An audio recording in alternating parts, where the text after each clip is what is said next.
Selamat datang di channel saya Serangga Gatal. Jangan lupa di subrek, like and share. Mimin doakan semoga kita sehat semua. Oke, kita mulai. Naga banjir abadi Kinggang ditekan, seperti getah, mengenai kepala Hong Feiyu dan yang lainnya. Takut, tertegun, terkejut.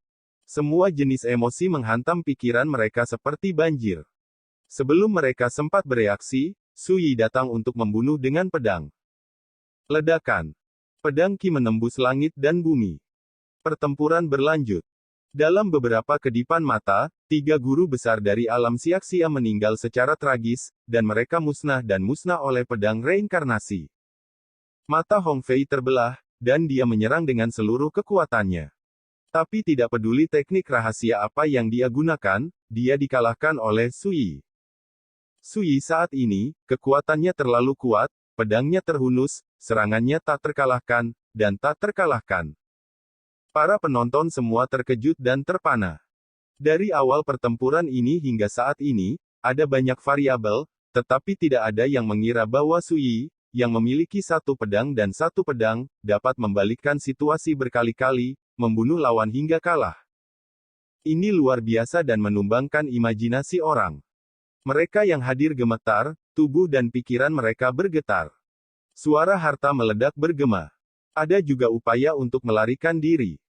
Dengan pedang Su Yi, jalan ke sisi lain muncul seperti api, menuju kegelapan yang tak berujung. Master besar Juxia Realem yang melarikan diri tidak punya waktu untuk bereaksi, dan terlibat dalam jalan ke sisi lain. Ini terlalu kuat. Mu Lingjun, Huang Jianmo dan yang lainnya semuanya gemetar. Juxia Realem sudah menjadi eksistensi tertinggi di dunia saat ini. Sekalipun itu adalah mayat, tunduk pada aturan langit dan bumi, kekuatan tempurnya jauh melebihi karakter lain di dunia. Tetapi pada saat ini, satu persatu, master besar Juxia Jing dari berbagai garis keturunan Tao Taiko dibantai di tempat. Siapa yang akan memikirkan ini sebelumnya? Saat ini, selain Hong Feiyu, hanya tersisa 6 orang di lapangan. Mereka panik satu persatu, wajah mereka penuh kengerian, jelas ketakutan dan semangat juang mereka runtuh. Saat pertama kali tiba hari ini, mereka agresif, mengobrol, dan tertawa. Tapi sekarang, semua orang panik. Ke atas! Teriak Hong Feiyu. Wajahnya biru dan dia mengangkat tangannya. Ling Qiao Xianzu muncul, cahaya abadi harta karun ini bergejolak, membawa Hong Feiyu dan yang lainnya pergi dalam sekejap, dan melarikan diri ke jarak yang sangat jauh. Melarikan diri. Semua orang di ruangan itu berantakan. Saya tidak pernah berpikir bahwa setan kecil dari keluarga Hong yang bermartabat, karakter yang tak tertandingi dengan sifat mendominasi dan sombong, dibunuh dan melarikan diri saat ini. Kota. Suara acuh tak acuh Su Yi terdengar. Di tangannya, pedang dunia ada di udara. Ledakan. Tiba-tiba, langit dan bumi tampak seperti di penjara, dan langit luas dengan radius ribuan mil benar-benar tertutup oleh kekuatan hukum terlarang yang mendalam. Bahkan debu, cahaya dan bayangan, dan suara angin di kehampaan tampak membeku, jatuh ke keadaan statis yang aneh. Ledakan. Ribuan kaki jauhnya, kekosongan retak. Berengsek. Bulu Hong Fei berubah warna. Saat ini, Su Yi sudah pindah. Di Ling Qiao Xianzu, hati Hong Feiyu dan yang lainnya tenggelam ke dasar. Su, biarkan aku pergi hari ini, aku berjanji, keluarga Hongku tidak akan pernah peduli padamu, jika aku mati, tidak hanya kamu yang akan mati, semua orang di sekitarmu harus mengikutimu selesai bermain. Teriak Hong Feiyu. Ancaman seperti itu membuat banyak orang hadir. Tidak ada yang bisa menyangkal kengerian keluarga Hong. Tanpa diduga, Su Yi mengabaikannya dan mengayunkan pedangnya ke arah Hong Feiyu. Jadilah cepat, tanpa ragu-ragu. Ledakan. Ling Qiao Xianzu bergetar hebat. Niat pedang yang kejam mengamuk, menyebabkan Hong Feiyu dan yang lainnya hampir jatuh dari kapal. Hong Feiyu sangat marah, dan melihat Su Yi membunuh lagi, dia meraih sosok di sampingnya dan melemparkannya ke Su Yi. Ledakan. Sebuah pedang Qi meledak ke udara, membunuh pria ini, dan suaranya yang penuh kutukan dan kemarahan berhenti tiba-tiba. Su Yi telah menyerbu perahu abadi Ling Qiao dan menebas dengan pedangnya. Terlalu cepat. Penghancuran. Hong Feiyu mengangkat tangannya dan meraihnya lagi, tapi kosong. Ternyata Master Besar Juxia Realem lainnya memperhatikan bahwa itu tidak baik, dan mereka telah menghindarinya jauh-jauh. Duduk di perahu yang sama, siapa yang bisa membayangkan Hong Feiyu akan menggunakannya untuk memblokir senjata? Itu keterlaluan. Ledakan. Ki pedang besar jatuh, dan Ling Qiao Xianzu bergolak hebat. Aku bertengkar denganmu. Pada saat ini, Hong Feiyu tampak sangat marah, menggertakkan giginya dengan tajam, mengangkat tangannya dan melemparkan jimat rahasia berwarna darah. Ledakan. Langit dan bumi mendidih, dan kehampaan retak. Mata Sui sedikit menyipit, dan dia menghindarinya untuk pertama kalinya. Kekuatan sosok itu terlalu menakutkan, bahkan menyebabkan fluktuasi dalam aturan Zutian. Melihat dengan hati-hati, itu adalah seorang pria berjubah hitam, dengan sosok tinggi, mata seperti matahari dan bulan, dan aura yang mendominasi. Cahaya peri hitam menggantung dari tubuhnya seperti galaksi 9 hari, menghancurkan langit dan menghancurkan Zhou. Kehendak yang abadi. Kingxi Jianxian berteriak, bagaimana ini mungkin? Di dunia sekarang ini, kekuatan aturan Zhou Tian tidak memungkinkan kekuatan seperti itu muncul. Salah, bahkan jika kehendak abadi dihancurkan oleh aturan Zutian. Selama kamu bisa membunuh sesama Taoisu sebelum itu akan cukup untuk membuat Hong Feiyu tetap hidup. Biksu pedang Jian Kong tampak jelek. Yang abadi berdiri dengan bangga di atas dunia. Karena kekuatan seperti itu, sudah lama berada di luar ranah dunia manusia. Penonton terdiam, dan hati yang tak terhitung jumlahnya bergetar. Di zaman kuno, ada yang abadi di dunia, meninggalkan legenda indah yang tak terhitung jumlahnya, yang masing-masing cukup untuk memandang rendah dunia dan mengabaikan zaman keabadian. Sekarang, kehendak abadi muncul begitu saja, dan kekuatan semacam itu membuat orang merasa hancur. Terlalu menakutkan. Leluhur, tolong bantu aku membunuh musuh. Teriak Hong Feiyu. Sebenarnya, dia tidak perlu mengingatkannya, pria berjubah hitam yang diubah oleh kehendak abadi muncul, dan segera mulai. Dia meremas telapak tangannya dan menekannya di udara. Ledakan. Dunia terbalik, dan 10 penjuru dibakar. Cahaya peri hitam yang tak tertandingi berevolusi menjadi tangan besar yang menutupi langit dan bergemuruh. Tidak ada cara untuk mengelak, kekuatan semacam itu milik tingkat Immortal Dao, menutupi segala arah, tidak ada jalan keluar. Pada saat ini, ekspresi semua orang yang hadir suram, seolah-olah mereka telah melihat adegan berdarah Sui dibom dan dibunuh. Siapa sangka Hong Feiyu benar-benar akan membawa kartu yang tidak diperbolehkan oleh aturan langit dan bumi. Pada saat ini, Sui sangat menakjubkan dan merasakan ancaman fatal yang menghampirinya. Tanpa ragu, dia mengeluarkan Heaven Mending Furnace dan mencoba yang terbaik untuk merangsang harta karun ini. Ledakan. Tungku meraung, dan cahaya peri ungu meledak ke dalam tungku, terjalin menjadi rune surgawi, menyilaukan, menyapu langit. Namun, sosok Sui, bersama dengan tungku perbaikan surga, menembak balik dengan ganas, darah menetes dari bibirnya, dan banyak retakan muncul di tubuhnya. Penonton terdiam. Berhenti. Kejutan yang tak terlukiskan muncul di benak saya, dan pikiran saya menjadi kosong. Seorang raja dari kerajaan Dongyu benar-benar memblokir pukulan dari kehendak abadi. Ini belum pernah terjadi sebelumnya di zaman kuno. Hong Feiyu dan yang lainnya tercengang, tidak bisa membayangkan bagaimana Sui melakukan ini. Pria berjubah hitam yang diubah oleh kehendak abadi sedikit mengernyit dan hendak bergerak lagi. Klik. Petir keteraturan yang diubah oleh aturan langit dan bumi turun ke dunia, dan menebas pria berjubah hitam dengan keras, menyebabkan sosoknya terhuyung-huyung, tubuhnya menjadi kabur, dan retakan yang tak terhitung jumlahnya muncul. Itu adalah reaksi dari aturan Zoutian, sebuah pukulan bagi kehendak abadi. Tapi pria berjubah hitam mengabaikannya dan membuat segel dengan tangannya. Kekuatan kehendak tubuhnya terbakar secara langsung, dan dituangkan ke dalam cetakan telapak tangan yang dibentuk oleh tangannya, dan cetakan telapak tangan itu menjadi menyilaukan dan menakutkan. Tidak baik. Semua orang ngeri dan patah hati. Sui tidak bisa menahan cemberut, dan rasa krisis di hatinya menjadi lebih kuat. Ini adalah pertama kalinya dia mengalami perampokan yang mematikan sejak kultivasinya.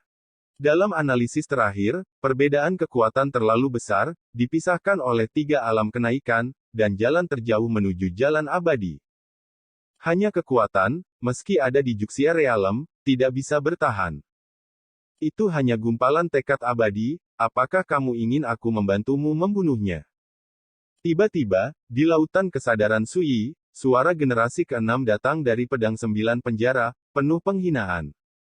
Tidak dibutuhkan. Mata Sui tenang, dan dia menolak tanpa berpikir. Dia belum dipaksa untuk situasi putus asa. Mati.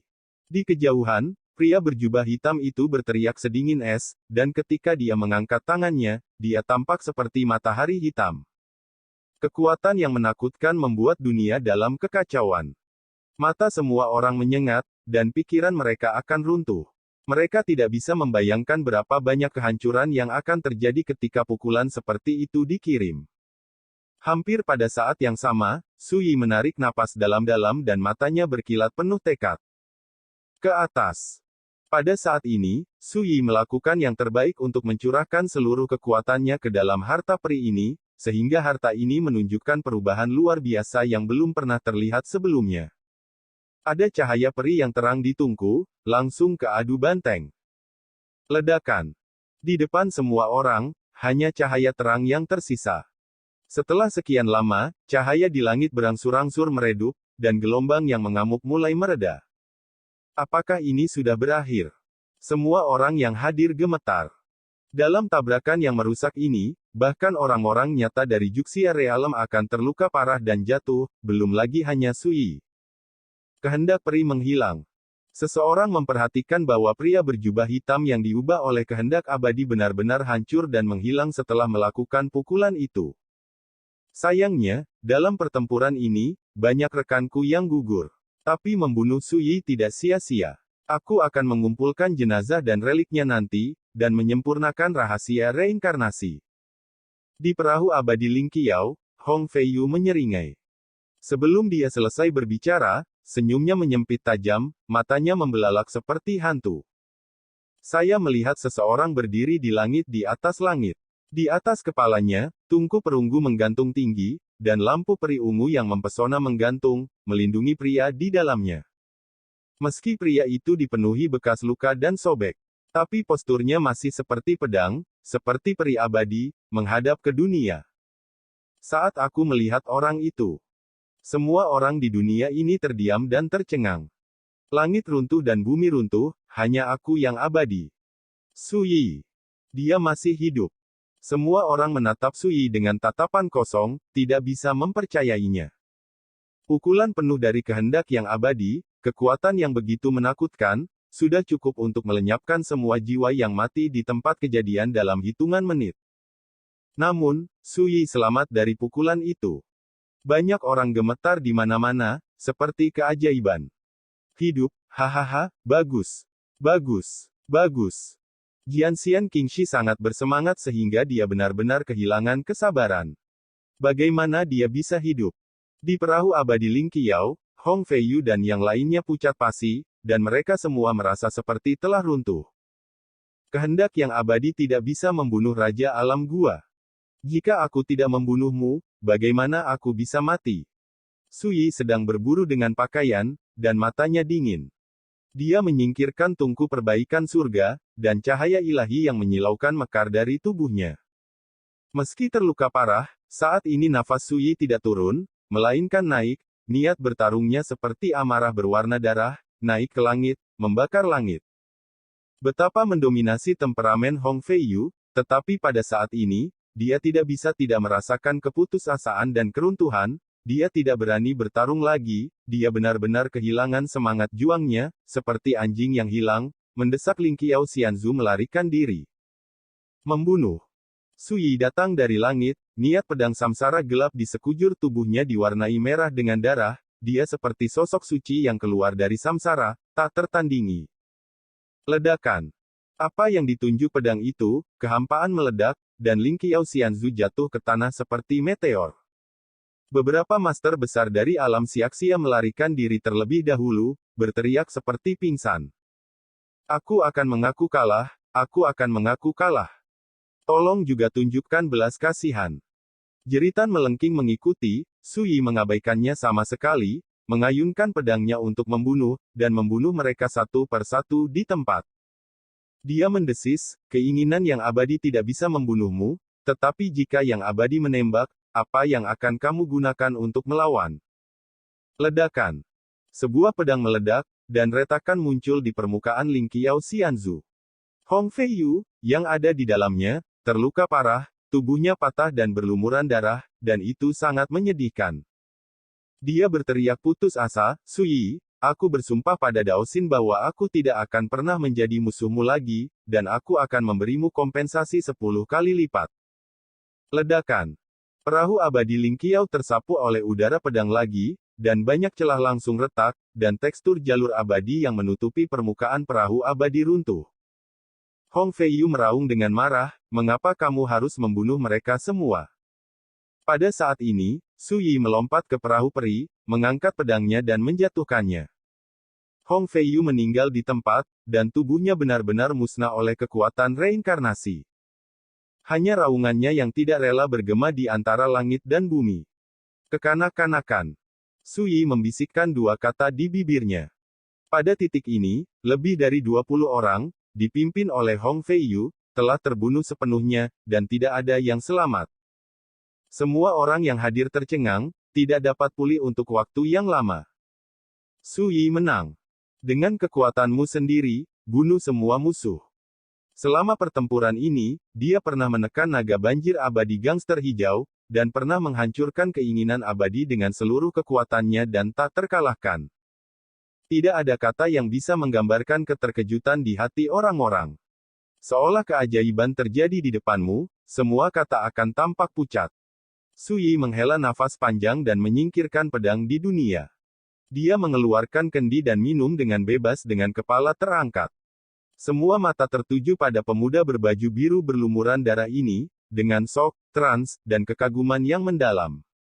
Sebagai arwah almarhum dalam tradisi Tao Taiko, setelah terbangun di dunia ini, mereka sama sekali tidak memandang biksu. Tapi kemunculan Sui berulang kali mematahkan kognisi mereka dan menumbangkan imajinasi mereka lagi dan lagi. Sampai hari ini, mereka yang ada di alam Siaksia tidak bisa tidak gemetar ketakutan, dikejutkan oleh kekuatan tempur Sui yang menakutkan. Pemuda macam apa ini? Satu orang, satu pedang, tak tertandingi. Di tahun-tahun kuno, saya tidak dapat menemukan yang sebanding. Silakan pergi, semuanya. Kingxi Jianxian membuka mulutnya untuk memecah kesunyian. Semua orang terbangun seperti mimpi, dan hati mereka bergolak. Banyak orang tidak berani tinggal dan pergi dengan tergesa-gesa. Mereka semua memiliki firasat bahwa berita perang ini menyebar hari ini, dan dunia ditakdirkan untuk memicu badai besar. Bagaimana reaksi keluarga Hong? Mereka yang meninggal secara tragis di bawah tangan Sui semuanya berdiri di belakang Master Besar Juxia Realem, tetapi ada garis keturunan Tao kuno, bagaimana perasaan mereka? Tidak ada yang tahu. Ada juga banyak orang di lapangan yang tidak pernah pergi, terlihat sangat bingung dan ragu. Akhirnya, seorang yang lebih tua tampaknya telah mengumpulkan keberanian dan berkata dengan gemetar, "Rekan Taoisu, beranikah saya bertanya apakah saya masih bisa mendapatkan bantuan Anda?" Mereka yang hadir yang tidak pernah mematahkan kutukan di tubuh mereka semua mengalihkan perhatian mereka ke Sui. Ini membuat pedang Kingxi abadi, biksu pedang Jie Kong dan yang lainnya semuanya terlihat buruk. Kapan orang-orang ini masih memikirkan hal ini? Apakah Anda tidak melihat Sui, yang baru saja melalui pertempuran yang sulit, sudah terluka? Sui tersenyum tidak setuju, dan berkata, "Aku tidak akan pernah kembali pada apa yang aku janjikan pada Su, aku akan datang lagi dalam 3 hari." Terima kasih, Taoisu. Mereka yang kuat di alam Ascension semua senang dan bersyukur. Segera, mereka semua bergegas pergi. Sebelum pergi, beberapa orang bahkan meninggalkan ramuan penyembuh untuk mengungkapkan rasa terima kasih mereka kepada Sui. "Rekan Taoisu, apa yang harus saya lakukan dengan orang ini?" Mu Lingjun melangkah maju, memegang seseorang di tangannya. Itu adalah Zhong Wanli dari keluarga Zhong kuno. Orang ini datang bersama Hong Feiyu dan yang lainnya sebelumnya, dan bahkan dengan bangga mengumumkan bahwa keluarga Zhong mereka telah membentuk aliansi dengan Hong Feiyu untuk mengancam dan memukuli Su Yi. Namun, karena Zhong Wanli hanyalah dewa bayi, dia dapat dianggap sebagai tokoh teratas di dunia ini. Tapi di pertempuran barusan, itu tidak cukup untuk ditonton, jadi aku terus bersembunyi di pertempuran sampingan. Orang ini sangat licik dan tidak berdaya. Sebelum Hong Feiyu dikalahkan, dia bercampur dengan kerumunan dan mencoba melarikan diri secara diam-diam, tapi aku langsung menangkapnya. Mu Lingjun terlihat sangat menghina. Pada saat ini, Zhong Wanli gemetar, wajahnya pucat ketakutan, dan dia tampak tak berdaya. Melihat mata Su Yi menatapnya, dia gelisah, tergagap dan berkata, "Tuan Guanzu, aku." Su Yi melambai dan menyela, "Tidak perlu meminta belas kasihan, aku tidak akan membunuhmu." Zhong Wanli tercengang, seolah dia tidak percaya. Su Yi berkata dengan lembut, "Dalam pertempuran di Zixiaotai, saya berjanji kepada Zhong Tianquan bahwa dalam waktu setengah tahun, keluarga Zhong Anda akan disingkirkan dari dunia. Kembalilah sekarang dan beritahu semua orang di klan Anda. Saya akan menjadi tamu di rumah Zhong Anda setelah saya pulih dari cedera saya." Ledakan. Zhong Wanli tersambar petir dan wajahnya sepucat bumi. Memang benar Su Yi berjanji akan membiarkannya mati saat ini, tetapi pada akhirnya keluarga Zhong mereka akan menghadapi ancaman akan disingkirkan dari dunia. "Pergilah." Mu Lingjun mengusir Zhong Wanli. Dengan bunyi gedebuk, Zhong Wanli berguling ke tanah. Dia merangkak dengan cemas dan berkata dengan putus asa, "Tuan Guanzu, jika keluarga saya bersedia menundukkan kepala dan menyerah, dapatkah itu ditukar dengan kesempatan?" Su Yi berkata dengan senyum tipis, "Saya ingat, di belakang keluarga Zhong Anda berdiri Immortal Sword Immortal Building, yang dikenal sebagai salah satu dari 4 sekte abadi pedang terkuat di zaman kuno, dan sekarang bersama dunia abadi. The keluarga Hong telah membentuk aliansi, mengapa kamu berencana untuk sujud padaku lagi?" Huang Jianmo dengan sinis berkata, "Kalian keluarga Zhong ingin menjadi budak dengan 3 nama belakang. Murah sekali." Semuanya tertawa. 3 nama keluarga. Penilaian ini terlalu pedas. "Jam berapa hari ini?" Su Yi tiba-tiba bertanya. King Sijian Abadi berkata, "Itu bertepatan dengan embun beku, langit penuh dengan embun beku, dan musim gugur gelap di dunia." Su Yi mengangguk dan berkata, "Seharusnya ini kesempatannya." Berbicara, dia meletakkan tangannya di punggungnya, berbalik dan berjalan menuju Gunung Qingyue. King Si Jianxian, Jie Kong Jianseng dan yang lainnya dengan cepat mengikuti. Pada hari itu, di depan Gunung Qingyue, Su Yi sendirian, membunuh Hong Feiyu, keturunan abadi, membunuh 21 kekuatan besar di alam siaksia, menaklukkan naga banjir abadi Qinggang, dan mengguncang kehendak abadi dengan seluruh kekuatannya. Kekuatan memukul. Begitu berita itu keluar, dunia terkejut dan seluruh dunia terkejut. Sekian dulu update-annya, tunggu lanjutannya di channel saya Serangga Gatal, di subscribe ya guys.